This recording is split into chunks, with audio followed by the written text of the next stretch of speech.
అందరికీ కూడా నా హృదయపూర్వక నమస్కారాలు. ఇవాళ కడియం శ్రీహరి గారు పోతే పెద్ద నష్టమేం జరగలే. మీరు కొన్ని పేపర్లలో వచ్చి ఉంటాయి ఇదేదో బీఆర్ఎస్కి షాక్ తగిలిందని. బీఆర్ఎస్కి ఎన్నడూ షాక్ తలగదు. షాక్ తలగదలుచుకుంటే వాళ్ళకి పోయిన వాళ్ళకి షాక్ తలుగుతుందా తలగదా చూడండి. తప్పకుండా ఈయన బాగా నీతి మాటలు బాగా మాట్లాడేది. నిజంగానే నీతి మాటలు మాట్లాడితే ఈయన లెక్చరర్ కదా, టీచర్ కదా, చెప్పేటప్పుడు నీతి చెప్తాడేమో అనుకున్నాం. కానీ అసెంబ్లీలో కూడా నీతి మాట్లాడిండు. అసెంబ్లీ నీతి ఎటు పోయిందో ఇంతవరకు అయితే అర్థం కాలే. ఆయన చెప్పాలి. ఆయన మొన్నటి వరకు టికెట్ ఆయనకే అంటే, ఆయన బిడ్డకే టికెట్ అంటే, మా ఉద్యమ నాయకులం కూడా మేము కూడా ఇక్కడ కూర్చొని సరే ఎవరికొవరికి అధిష్టానం టికెట్ ఇచ్చింది కదా మనందరం పనిచేద్దామని.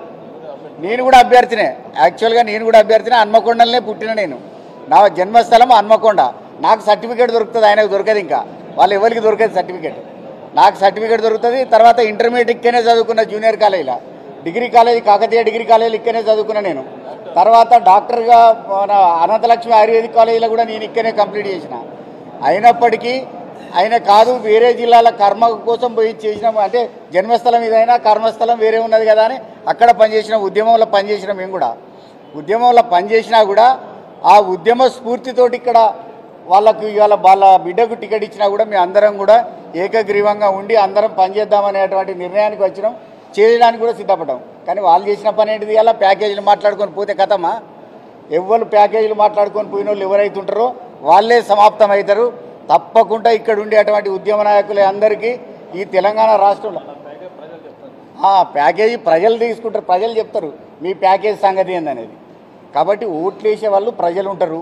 మీ అందరికీ తెలుసు. ఇక్కడ మీ అందరూ కూడా ఇక్కడ ఈ ప్రాంతానికి సంబంధించిన వాళ్ళే, వరంగల్కి సంబంధించిన వాళ్ళే ఉంటారు. కాబట్టి ఆయన ఏమేం చేసిండు, గతంలో తెలుగుదేశం పార్టీలో ఏం చేసిండు, తెలుగుదేశం పార్టీలో ఎట్లా బ్లాక్మెయిల్ చేసిండు, ఎంఆర్పిఎస్ని ఎట్లా బ్లాక్మెయిల్ చేసిండు, ఇట్లా అనేక రకాలుగా చూసుకుంటూ పోతే దళితులను హింసించినటువంటి చరిత్ర ఉన్నది కేవలం కడియం శ్రీహరి గారికే ఉన్నది. మాదిగ జాతి కావచ్చు, మాల జాతి కావచ్చు, ఇతర ఎస్సీ కులాలకు సంబంధించిన అన్ని జాతులను అణగదొక్కిన చరిత్ర మాత్రం కడియం శ్రీహరికి ఉన్నది. ఆయనకు తగిన రీతిలో బుద్ధి చెప్పడానికి వాళ్ళందరూ కూడా తయారున్నారు.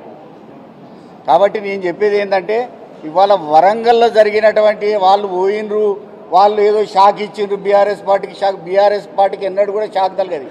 ఎప్పుడు షాక్ తగులుతుందంటే 3 కోట్ల మెట్రిక్ టన్నుల వరి ధాన్యం కంటే ఎక్కువ వాళ్ళు పండించితే, ఆనాడు ఉన్నటువంటి రైతు బంధు అందరికి ఇచ్చినట్లయితే, కళ్యాణ లక్ష్మి అందరికి ఇచ్చినట్లయితే, వాళ్ళు చెప్పినటువంటి హామీలన్నీ కనుక ఇచ్చినట్టయితేనే మీ షాక్ గురవుతాం తప్ప అంతవరదాకా మీ షాక్ గురయ్యే పరిస్థితి మాత్రం బీఆర్ఎస్ పార్టీకి ఉండదు.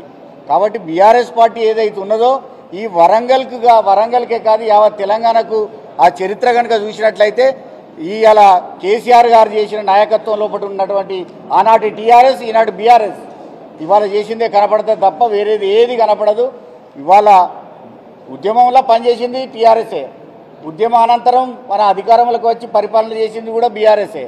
బీఆర్ఎస్ఏ ఈ తెలంగాణకు దిక్కు మొక్కు ఆశ్రయం అన్నిటికీ కూడా బీఆర్ఎస్ పార్టీ తప్ప ఇంకా వేరే పార్టీ లేదనేది మాత్రం వాస్తవమైన విషయం చెప్తా ఉన్నాను నేను.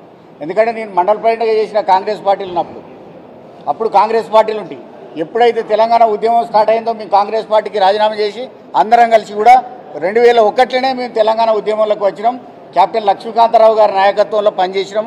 ఎందుకంటే కాంగ్రెస్ పార్టీ చరిత్ర తెలుసుకున్న తర్వాత బయటకు వచ్చినాం. వట్టిగా కూడా రాలేదు. కాంగ్రెస్ ఏం చేస్తుంది? కాంగ్రెస్ది దినగండం ఉంటుంది, క్షణం ఒక్క గండం ఉంటుంది, దినం ఒక్క పంచాయతీ ఉంటుంది. అలా అటువంటి పార్టీలో ఉండడం ఎవరికి కూడా సాధ్యపడదు. కాబట్టి అనేక రకాలైనటువంటి హామీలు ఇస్తుంది, ప్రజలకు ఏం చేయదు. ప్రజలకు చేసేటువంటి పని శూన్యమని తెలిసిన తర్వాత బయటకు వచ్చినాం. తెలంగాణని తీసుకుపోయి ఆంధ్రకు అప్పచెప్పిందే ఇవాళ కాంగ్రెస్ పార్టీ. కాబట్టి ఆ తెలంగాణను మళ్ళీ తీసుకొచ్చుకునేదాకా పోరాటం చేసింది కూడా మేమే. ఆ పోరాటం చేసి వాళ్ళ తెలంగాణ రాష్ట్రాన్ని సాధించుకున్న రాష్ట్రాన్ని అభివృద్ధి పదంలో తీసుకుపోతా ఉన్నాం.